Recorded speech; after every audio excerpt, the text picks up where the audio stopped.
Bonjour tout le monde ou bonsoir en fonction de votre lieu de résidence. Euh, j'ai décidé de prendre la parole. Voilà, ça fait un peu longtemps que je ne m'étais pas adressé à vous. C'est par rapport à la situation qui se passe à Zérekore. Il y a beaucoup de gens qui voient les conséquences maintenant, mais qui ne savent pas ce qui est derrière.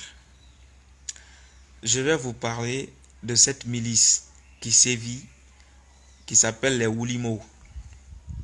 Donc, on va faire un petit tour, un petit cours d'histoire sur cette milice-là.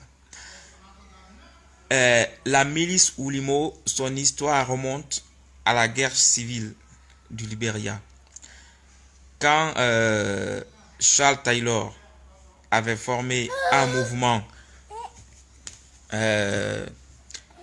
pour la conquête du pouvoir au Libéria, à l'époque, c'était Samuel Doe qui était président. Charles Taylor s'était allié avec un jeune homme qui s'appelle Prince Johnson. Donc, ils avaient formé ensemble un mouvement de conquête du pouvoir pour prendre le pouvoir dans les mains de Samuel Doe. Il se trouve que lors de la conquête, ils avaient occupé une grande partie du Libéria. Et par la suite, les deux hommes se sont séparés. Prince Johnson a fait scission avec Charles Taylor. Et les hommes de Prince Johnson, dans les années 90, ont réussi à prendre Monrovia et à assassiner le président Samuel Doe. Ensuite, Prince Johnson et Charles Taylor se sont affrontés violemment pour le pouvoir. Donc, Prince Johnson était soutenu par les Koniakés, donc les Guinéens qui étaient commerçants, qui commerçaient avec le Libéria, qui étaient majoritairement des Koniakés qu'on appelait au Libéria les Mandingo. Donc, par la suite, quand Charles Taylor a vaincu et qu'il est devenu président dans les années, entre les années 90 et 2000, il a commencé à se venger de cette ethnie-là, donc les Koniakés, qu'on appelle, qui partaient au Libéria pour le commerce, qu'on appelle au Libéria les Mandingo. Donc, à cette époque, les États-Unis et le régime guinéen, à l'époque, Lansana Conté, ont financé une milice armée pour combattre le régime de Charles Taylor. Donc, cette milice armée-là, c'était les Woulimos. Les Woulimos étaient composés principalement des Guinéens, donc essentiellement les Koniakés. Je n'ai rien contre les Koniakés, je parle de l'histoire, de la réalité. J'ai beaucoup d'amis Koniakés, avec qui je suis d'ailleurs très très proche. Donc c'est ainsi que les Woulimos ont vu jour. Les Woulimos avaient pour base arrière Massanta. Donc il y a un quartier qu'on appelle Mohamed V à Massanta. C'est là-bas que les Woulimos étaient basés. Et à la tête de cette milice armée, les Woulimos, donc cette milice armée Koniaké qui partait combattre Charles Taylor au Libéria et qui était soutenue par Alpha Condé et les États-Unis, à la tête, il y avait une femme qui s'appelait Manou Cissé. Cette femme Manou Cissé, elle était aussi très très influente à l'époque. C'était une femme impitoyable. Donc, à l'époque, le chauffeur, celui qui était le chauffeur de cette dame-là, c'est le grand frère de Lonsening Camara. Lonsening Camara, l'ancien président de la CENI. Son grand frère, il est à Massanta, il s'appelle Samori Camara. C'est lui qui était le chauffeur de ce Manou Cissé. Par la suite, Charles Taylor s'est beaucoup plaint au niveau international. Personne ne l'a écouté. Et Charles Taylor a été obligé d'attaquer Massanta en représailles parce qu'il avait des renseignements comme quoi les Woulimos étaient basés à Massanta. C'est ainsi que dans les années 2000, les rebelles sont venus du Libéria en représailles contre les Woulimos, cette milice Woulimos là, des Koniakés qui résidaient à Massanta. C'est ainsi qu'on a été attaqué. Beaucoup de villages frontaliers avec le Libéria ont été attaqués et décimés à l'époque là. Et l'armée guinéenne avait fui. À l'époque là, j'étais encore très petit. L'armée guinéenne avait déserté complètement les lieux. C'est les populations même qui se sont battues pour se défaire de cette rébellion là. Toujours est-il que après la chute de Charles Taylor, donc les Woulimos sont restés armés. Certains sont partis à Zérekore. Certains sont restés à Massanta. Ceux qui sont partis à Zérekore, ils ont eu comme base le quartier Dorota. vers les quartiers de Rota et Montfantintin. Ils sont allés là-bas. Il y en a plusieurs et ils sont toujours armés. Cette milice Koniake, les Oulimo, a aussi combattu dans la guerre qui opposait Sal Taylor à la Sierra Leone. Parce que Sal Taylor aussi, à cette époque, il opérait un trafic d'armes contre les diamants des Sierra Leonais. Donc, les Oulimo étaient impliqués aussi dans cette guerre de la Sierra Leone. Voilà, ils combattaient aussi Charles Taylor à l'époque. Donc, ces Oulimo, ils ont fait la guerre, cette milice-là, ils ont fait la guerre du Libéria, de la Sierra Leone. Et pendant la guerre aussi de la Côte d'Ivoire, ils ont combattu. Donc, à la suite de toutes ces guerres-là, ils sont revenus en majorité en Guinée. À Zérekore, à Massanta, ils ont les armes qu'ils ont gardées chez eux. Donc, la situation que je vous dis là est extrêmement complexe, extrêmement grave.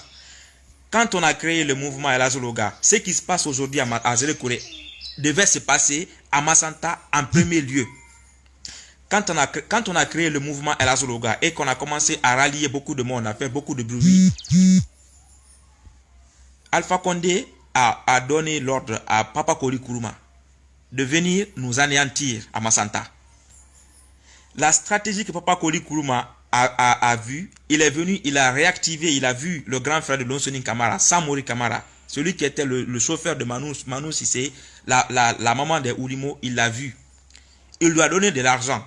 Donc, ce sont des Koniakés et certains qui ont beaucoup duré à Massanta, on les appelle les Tomamania.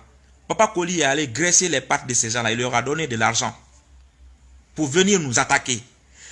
Ce qui s'est passé un jour, c'était quoi? Le 1er juin. Arrête, Ethan. C'était le 1er juin. On avait une réunion dans une cour, dans une concession à Massanta. On était en train de faire cette réunion-là. Cette milice Oulimo a quitté Mohamed V, dirigée par le grand frère de Lonsoning Kamara, Samori Kamara. Ils sont venus, ils ont attaqué nos membres dans la cour, ils ont jeté des pierres, ils ont agressé des gens, ils ont pris des motos, ils ont pris des motos des gens, ils sont partis avec, ils ont agressé les gens. Le dessein qu'ils voulaient, c'est que nous, en tant que communauté, parce que bon, à l'époque, ils disaient que ce sont les Thomas qui sont contre le mouvement, le troisième mandat. Les Malinqués de Massanta et les Koniakés de Massanta sont pour le RPZ, ils sont pour le troisième mandat. Donc, quand ils ont fait cette stratégie-là, les Oulimo sont venus, cette milice Oulimo est venue s'attaquer à nous dans notre cour là. Ils m'ont appelé, les gens m'ont appelé, ils m'ont dit, Hector, on nous a attaqué, on vient de nous attaquer, qu'est-ce qu'on va faire? On a été extrêmement malins, parce qu'il y a beaucoup de gens qui nous ont conseillé, ils nous ont dit, ne répliquez pas, ne répliquez pas. Parce que ce jour-là, si on allait répliquer, ce qui allait se passer, c'est ce qui se passe maintenant là, à Zérekore. Ils allaient dire, ça allait se transformer en guerre ethnique entre Thomas et Koniake et Thomas Mania Massanta. On n'a rien fait. On a fait mieux, on a infiltré leur réseau de communication. Ils avaient un groupe WhatsApp où ils discutaient de toutes les stratégies qu'ils voulaient mettre en place pour nous anéantir, nous, les Thomas à Massanta. On a eu quelqu'un qui était dans le groupe là, il nous a envoyé tous les audios là. On a eu ces audios là. J'ai fait un montage de ces audios là, j'ai partagé sur Facebook, sur tous les réseaux sociaux. On a envoyé à tous les sages, Koniake, Thomas Mania, Thomas, qui soit à Zérekore, qui soit à Massanta, qu'on a créé à l'extérieur. On a envoyé ces audios là à tout le monde a écouté. On a porté plainte. Ces audios là existent encore. C'est la même stratégie aujourd'hui qu'ils ont appliquée à Zérekore. Et à la base, c'est Papa Koli qui est à la base de tout ça là. Papa Koli, Damaro Kamara, Alpha Condé, c'est eux qui sont à la base. C'est la seule et unique stratégie là qu'ils ont appliquée. Ils sont allés activer les groupes Oulimo à Zérekore parce qu'ils ont eu le coup comme quoi à Zérekore, les guerriers ne sont pas pour le troisième mandat. Si vous avez vu le jour des élections, les guerriers, la majorité des guerriers, ils ne sont pas allés voter, ils ont boycotté. Donc, quand les gens ont commencé à attaquer les bureaux de vote là, ils ont activé les groupes là des anciens Oulimo pour aller en représailles contre les guerriers. C'est la même chose qu'ils avaient fait avec nous à Massanta. Heureusement, nous, on n'avait pas répliqué. C'est cette situation qui prévaut actuellement à Zérekore. Donc, il faut faire très très attention. Quand vous voyez quelque part dans un coin, il y a Damaro, il y a Papa Koli. Ce sont des gens extrêmement dangereux. Ce sont des gens extrêmement dangereux. Ce que je dis là, c'est avec preuve, parce que par la suite, les gens de Mohamed V, nos amis qui sont à Mohamed V là, qui sont aussi des Tomomania, ils sont venus nous dire, nous on est tous ensemble ici, depuis longtemps, on vit ensemble ici. Si vous voyez qu'on est allé vous attaquer, c'est Papa Koli qui est venu nous donner l'argent. Ils sont venus nous dire ça. Donc aujourd'hui, on a ces preuves là. Il faut faire très très attention. C'est ce groupe Oulimo là qui existait en forêt, qui a participé à toutes les guerres de la sous-région. C'est ce groupe Oulimo là qui est en train de sévir actuellement à Zérekore. Ils sont armés. Ces gens-là étaient soutenus par Lansana Conté. Ils sont armés. Et le pouvoir aujourd'hui d'Alpha Condé va les utiliser contre toutes les populations qui seront contre son régime là dans la région forestière. Donc il faut être extrêmement vigilant parce qu'ils ne vont rien faire contre cette milice Oulimo. Ils ne vont pas les désarmer. Au mieux, ils vont les encourager à continuer ces exactions. Donc il faut qu'on soit extrêmement vigilant. Le combat est en train d'arriver à un niveau où si on ne fait pas attention, ça va nous échapper. C'est en train de nous échapper à Massanta, en Guinée forestière. Alpha Condé, c'est un cancer pour ce pays-là. Tôt ou tard, il va mourir. Il est en fin de vie. Mais avant qu'il ne parte, si on ne fait pas attention, ce pays-là va s'embraser pour de bon. Donc, c'est ce message que j'avais à vous faire passer. Quand vous attendez Oulimo, ce sont ces gens-là. Donc, il faut faire extrêmement attention. Voilà. Merci pour votre écoute. Bonne journée à tous.